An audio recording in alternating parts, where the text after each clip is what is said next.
welcome back to my channel. If you're new, my name is Shereen and I'm so glad you found this video because in this video I'm talking about my recent trip to Egypt, which was absolutely amazing as usual. I say as usual because some of you may not know that I am originally from Egypt and I go there as often as I can, and I wish I can go even more often than I usually do, but unfortunately that's not the case right now.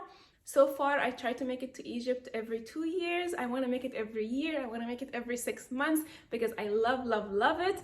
I was in Egypt for 6 weeks. I know it sounds like a long time, but it is because I have family there and I actually had some things I needed to do as an Egyptian, not just visiting the pyramids and going to places. So I would say my touristy time in Egypt was about, I don't know, maybe like 10 days out of the 6 weeks, which I will talk to you about in this video. I'm going to share with you my favorite 5 places I visited in Egypt in case you're planning a trip or you just want to hear about my trip. Of course, the first thing I have to tell you about is visiting the pyramids. You guys, I have been to the pyramids so many times and I'm still in awe every time I go. Like literally, I'm like, what? Like it is so amazing to see. So if you're planning a trip, you have to. And this time, unlike any other time, the pyramids were actually so crowded. I have never seen them so crowded in my life, like ever. And I actually had to like struggle through people to get the tickets and to get the stroller in and everything. But fortunately for me, I know how to deal like an Egyptian. So I was able to get us in fairly quickly. And to be honest, I wasn't like dressed for photos because I've been there so many times and I have so many pictures. But right when I got there, of course, like I said, I was in awe all over again. And I actually just in that moment realized that I have a new baby. Like we have a new member of the family that hasn't been to the pyramids before and that he should take a lot of pictures. So we took a lot of pictures of everybody, including Zayden. And now that I'm back and I'm looking at all the pictures, I'm so glad I did because you can always use new set of pictures at the pyramids. So as you can see, I am including pictures in this video because obviously I'm not filming the video in Egypt. I just didn't have time for that while I was there. But there's no way I can include all the clicks in the YouTube video. So if you want to see all the pictures, go ahead and check out my Instagram account. I'm posting all the pictures of like every place we've been to, like all the good pictures are going on my Instagram, so go ahead and check it out if you want to see more. Now you may know that the pyramids are 3 main pyramids and of course the Sphinx, but there is actually a few baby pyramids around the big pyramids, and I think like they started with the small ones and then the king's egos just like kept getting bigger and bigger, so that's how we ended up with the 3 big pyramids. But we actually climbed one of the small pyramids and Myra really wanted to do it, and somehow Asmar was supportive and we all got excited about it. We did not reach all the way to the top, almost did, but didn't. Like I would say like 3/4 to the top, I started feeling anxiety. I was so worried, like what the heck are we doing? Are we really climbing the pyramids with a baby and like a 7-year-old who can barely stand still and she's like so flimsy all the time? So when my anxiety kicked in, I was like, okay, we need to come down. Let's please come down. And I think Asmar on some level wanted to keep going, but I think he finally agreed with me that like, okay, if you're really worried, let's just go down. And we did.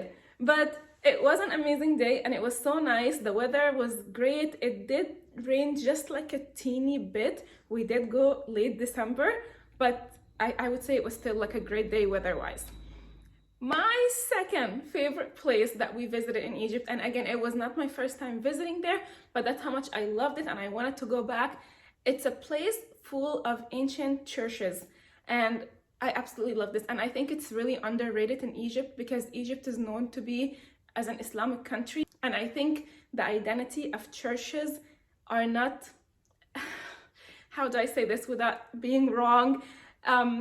They're not as valued, and I think that's wrong. I really, like if you just Google something called the Hanging Church and you go there and it's an avenue with a bunch of little alleys with a bunch of history, it's so amazing. Like I love it. the buildings are so old and really well maintained. The area is so clean. There are even little shops that you can buy things like Egyptian home decor or souvenirs, or you can even grab something to eat or get a snack. It's really just worth a day of your time in Egypt to go check it out, because I think it carries so much history that is worth the spotlight.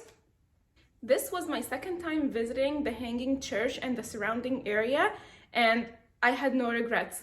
Like, on some level before going, I was like, okay, well, we've been there. Like, is there something else to do? But you know, when you're from Cairo, like, you've been everywhere. And when I went, I was in awe all over again. Like, it's really so beautiful. And the third place I want to talk to you about is Khan el-Khalili. Khan el-Khalili is like a market. It's a very traditional market in Egypt, and it's surrounded by really beautiful mosques. And whenever I go to Khan el-Khalili, I feel like it's Ramadan or it's Eid, or like it's just so special. It carries this like holistic vibe that I feel like you can't get anywhere else in Egypt. So it's definitely worth checking out, because it's a market. So you can buy things, you can buy your home decor, you can buy jewelries, you can buy accessories, you can buy traditional clothing. It's really so gorgeous, and the markets are amazing.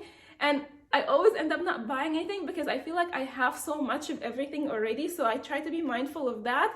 But it's definitely the place to go for nice pictures, traditional vibes, and at nighttime it's even more beautiful because there's always so much like light decorations that just give a really peaceful vibe. And there are restaurants and cafes in the area, so you can always like spend a day there and hang out. The other thing I have to say about this, and I give huge credit to everyone who's working in this area, is how much I was not bombarded by people trying to sell me stuff. Because in the past, one of my anxieties going to Khan el-Khalili was me not being able to enjoy the place because of how much people just really want to sell to you stuff, and they think you're a foreigner. And when they hear my daughter speak English, and I'm like, sometimes I respond to her in English when I'm there or anywhere, and like they immediately think you're not from here and they want to try to sell you stuff just like any other place you would visit.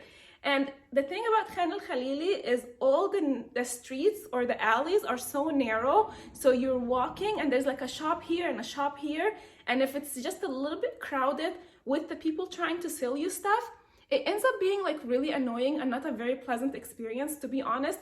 But this time it was really different. People like literally did not step outside their shops. Like, they stayed in their shops, and even when I showed interest in something or I wanted to take a look at something, no one was pushy, no one was like annoying me in any way.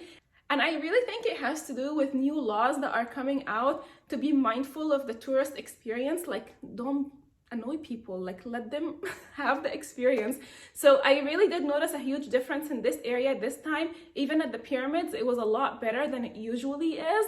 And I really honestly hope to see more improvement in this area in the coming trips, because I think it's like the number one like annoying thing that happens in Egypt or anywhere in the world really when you go visit. But I notice it a lot in Egypt. And the thing is too, I speak Arabic, so when they think I am not Egyptian and they start talking in Arabic about how they're gonna sell to me and I can understand everything that they're saying, I'm just like, oh, you just make me want to leave right now. Now, putting myself in a foreigner's shoes, I can imagine how much anxiety this can cause to someone, and I'm just so happy to see that it's being worked on, and it just makes the experience so much better. So okay, number four is a place we visited for the first time, and I didn't even know that place existed in Cairo, and that is a place called the Faronic Village. So it's a place by the Nile, like a little island within the Nile. So you go, you get your tickets, and you go in, and you have to start your tour on a boat, because that's how you go to the place, like through the Nile. And while they are cruising the Nile, there are different statues that are set up, and then the boat has a recording of like what each statue means and what the history is behind it. And basically that village is a mini imitation of bigger temples throughout Egypt, in Luxor and Aswan. So it was such a beautiful thing to see, because I feel like I got a tour of the history in Egypt in just one place, in such a beautiful environment. And you can have lunch there or have a snack. And they do have tours in English and in Arabic. They also have some museums that you can visit once you're done with the tour, like within the same place. So you start with a boat ride, you go to a place and you take your tour and you visit a few museums and you can eat lunch. And then when you're done with your tour, you take the boat back to the entrance of the Faronic Village and you just leave when you're done. But it was such a pleasant experience because I didn't know this place existed. And I was like, oh my God, this is where everyone should start. It's almost like a sampler plate, you know, like when you go to a restaurant and you like, it's your first time and everything looks good and you don't know what to try, so you order like a sampler plate. I feel like the Faronic Village was something like that. It was really nice. It was older, like it's been around for a long time, which is why like I'm shocked I didn't know about it. But the fact that it was old did not bother me. I thought it was still well maintained and really clean, and we had such a fun and a good day. Last but not least, number 5 on my list. It's not particularly a place that we visited, but it was more of an event, which is Christmas in Egypt. I feel like I've been to Egypt in the winter so many times, and I have never noticed Christmas so big. Like, it felt to me this time that Christmas was so much bigger in Egypt than it is here in the States. And I don't know why I felt that way. Maybe we were doing so much outdoor stuff, like we were going to so many malls and downtowns, and everything had concerts and events. And I swear there was a Christmas tree at every corner, everywhere we went. And I loved it. I'm not saying I didn't. I just was like surprised by how amazing it was. Like, it was really well addressed, I would say. And that makes me really happy because I know when it's Ramadan, it's really all about Ramadan everywhere you go, everywhere. And I think like there are so many Christians in Egypt and they deserve the spotlight when it's their holiday. So it made me really happy that that was the case, and we got to enjoy it, and we attended a few events by coincidence. Like, I didn't know those were going on, and we were just out having dinner, having dessert. The atmosphere was just so happy and cozy. Even though when it was cold, it was still really, really nice to see. And that's it, my friends. That's all I wanted to share with you about my trip to Egypt. Those were like the highlight things that we did that I thought were worth sharing with you. Let me know what you think in the comments below, or if you have any questions, or if you're planning a trip. I don't mind at all answering any questions that you have and helping out with your upcoming trip if you are going to Egypt. But if you're watching this video for fun, you can still say hello. And don't forget to like this video. It really, really helps out the algorithm here at YouTube. So just click that like button if you don't mind. And if you haven't subscribed, please consider subscribing to my channel so you can see more videos and become part of my YouTube family. I will say bye for now, and I'll see you next week. Bye bye.